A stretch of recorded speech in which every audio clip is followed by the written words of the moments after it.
Hai,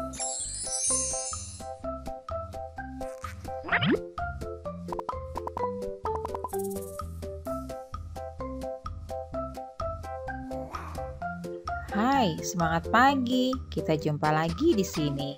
Assalamualaikum warahmatullahi wabarakatuh. Anak-anak, apa kabarnya kalian pagi hari ini? Bu Guru selalu doakan kalian agar senantiasa dalam keadaan sehat walafiat ya. Jangan lupa untuk selalu bersemangat.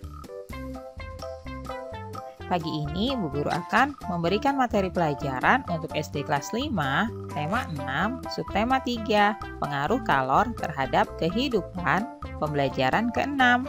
Sebelum kita mulai, marilah seperti biasa kita awali pembelajaran kita dengan pembacaan doa terlebih dahulu ya, agar kita selalu diberi kesehatan dan juga kemudahan untuk memahami materi pelajaran yang akan Bu Guru berikan pada pagi hari ini.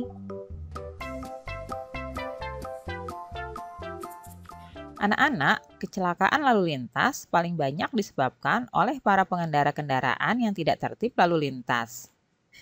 Banyak pengendara yang melanggar lalu lintas di jalan raya. Akibatnya, terjadi kecelakaan yang memakan korban manusia dan kendaraan yang rusak.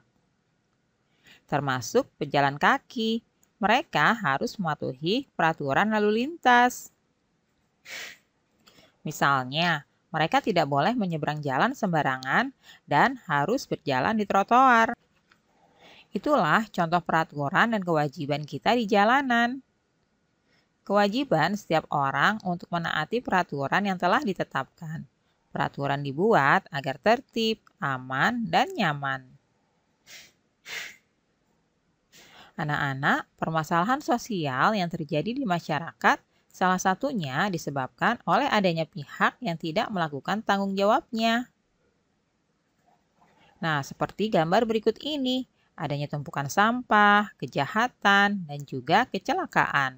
Permasalahan sosial seperti kecelakaan lalu lintas, sampah, peristiwa kriminal sering terjadi di sekitar kita. Banyak permasalahan sosial lainnya yang disebabkan oleh tidak terlaksananya kewajiban salah satu pihak di dalam masyarakat. Seperti pada wacana berikut ini ya anak-anak. Nah, silakan kalian baca dengan seksama wacana berikut ini yang berjudul Masalah Sosial di Sekitar Kita. Baca dengan baik ya.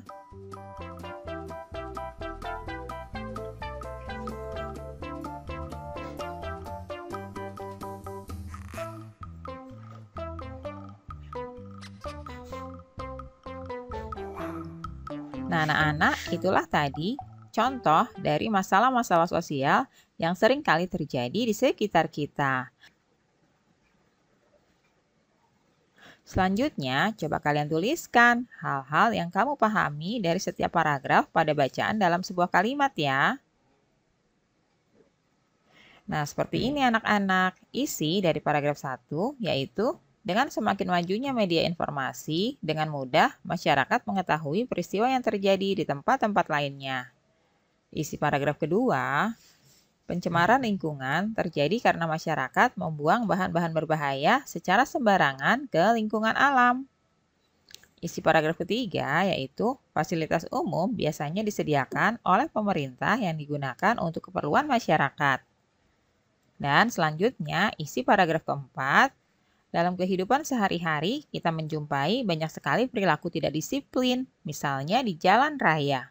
Nah, anak-anak, inilah isi paragraf dari wacana yang sudah kalian baca tadi ya. Berikut ini adalah kesimpulan yang menjelaskan isi bacaan yang melibatkan semua isi dalam setiap paragraf. Nah, kalian bisa tuliskan kesimpulannya seperti ini. Masalah sosial yang sering kali terjadi adalah pencemaran lingkungan, rusaknya fasilitas umum, dan perilaku yang tidak disiplin. Nah, selanjutnya cobalah kalian buat diagram untuk menggambarkan isi wacana yang sudah kalian baca tadi ya. Seperti ini ya anak-anak diagramnya. Kalian tuliskan judulnya, Masalah Sosial di Sekitar Kita. Kemudian kalian tuliskan isi dari paragraf 1. Dengan semakin majunya media informasi, dengan mudah masyarakat mengetahui peristiwa yang terjadi di tempat-tempat lainnya. Kemudian, paragraf 2, pencemaran lingkungan terjadi karena masyarakat membuang bahan-bahan berbahaya secara sembarangan ke lingkungan alam.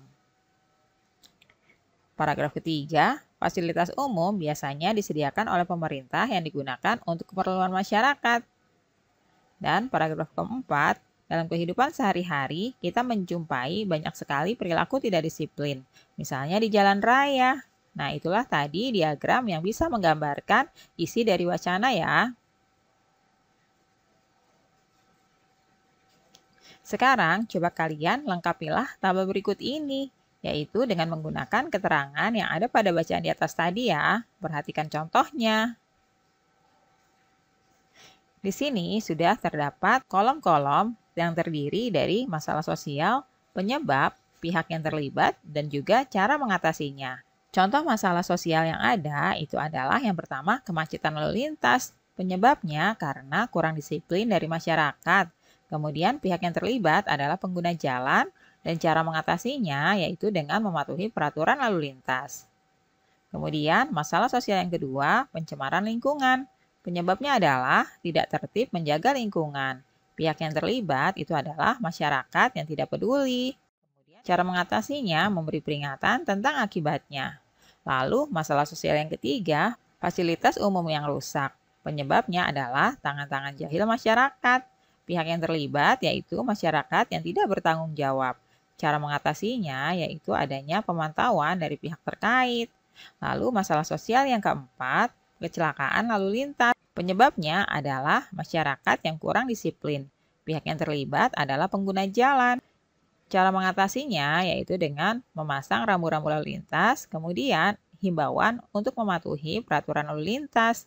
Nah, anak-anak itulah tadi contoh dari masalah sosial, penyebab, pihak yang terlibat, dan juga cara mengatasinya ya.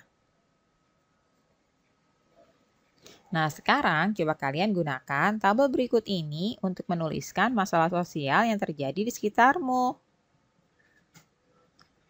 Nah, seperti ini anak-anak. Di sini sudah disiapkan kolom-kolom masalah sosial, penyebab, pihak yang terlibat, dan juga cara mengatasinya. Kalian tuliskan ya. Nah, kalian bisa contoh ya, seperti yang tadi sudah dijelaskan.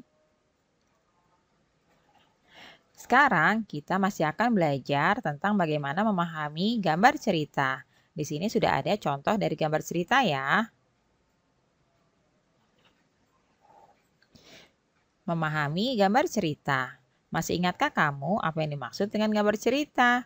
Gambar cerita adalah gambar yang menunjukkan suatu peristiwa. Gambar yang disajikan berupa cerita yang digambar pada media kering maupun basah.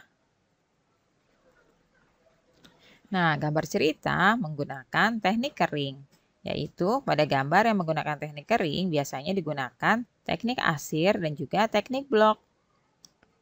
Teknik asir dibuat dengan menorehkan pensil, spidol, atau alat lain berupa garis-garis berulang yang menimbulkan kesan gelap terang dan juga kesan adanya dimensi. Teknik blok adalah teknik menutup gambar dengan menggunakan satu warna, sehingga menimbulkan kesan siluet atau blok. Selanjutnya, teknik yang kedua adalah teknik basah.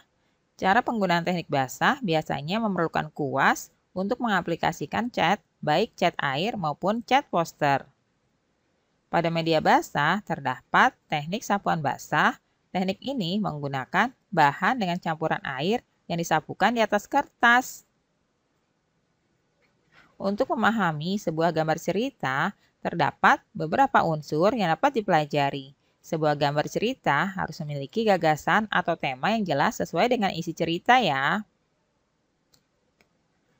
Nah, anak-anak, di sini sudah ada dua gambar. Pada gambar ini, buatlah cerita dan sebutkan media serta teknik menggambar yang diceritakan. Nah, anak-anak, coba kalian perhatikan gambar pertama ini ya. Coba menurut kalian, apa yang diceritakan oleh gambar ini? Ya, benar sekali. Gambar ini menceritakan tentang seorang anak yang sedang membantu teman memperbaiki sepedanya yang rusak. Lalu, apa yang digunakan pada gambar cerita ini? Apakah menggunakan teknik kering atau teknik basah ya, anak-anak? Ya, tepat sekali. Gambar tersebut menggunakan media kering dan juga teknik arsir.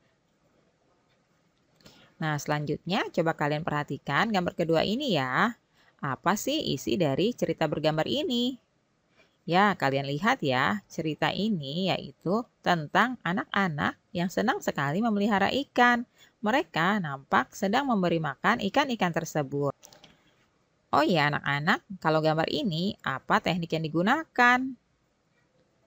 Ya, gambar tersebut menggunakan media basah dan juga teknik sapuan basah. Itulah tadi dua gambar cerita yang masing-masing memiliki teknik yang berbeda. Alhamdulillah ya anak-anak, pembelajaran hari ini sudah selesai. Semoga bermanfaat untuk kalian semuanya. Terima kasih sudah menyaksikan video pembelajaran ini. Sampai jumpa lagi di video pembelajaran selanjutnya. Salam sehat dan tetap semangat ya. Wassalamualaikum warahmatullahi wabarakatuh.